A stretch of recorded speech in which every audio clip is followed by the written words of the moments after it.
โอเคสวัสดีครับวันนี้ก็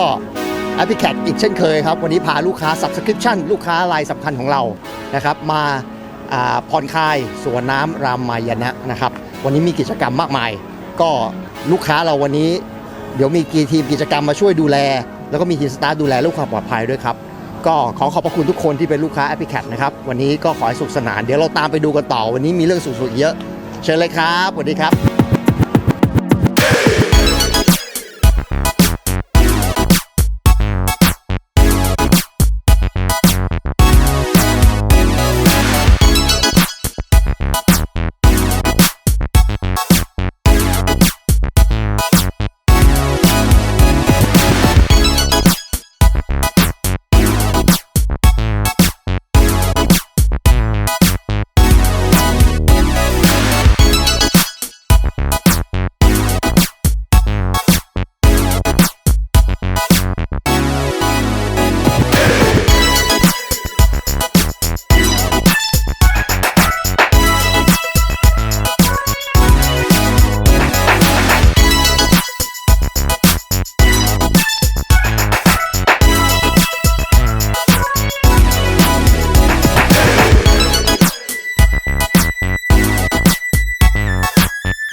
เจอเพื่อนๆที่บ้านไม่เคยได้พบเจอมาก่อนก็รู้สึกยินดีนะครับที่ได้รู้จักเพื่อนๆในกลุ่มทุกคนนะครับ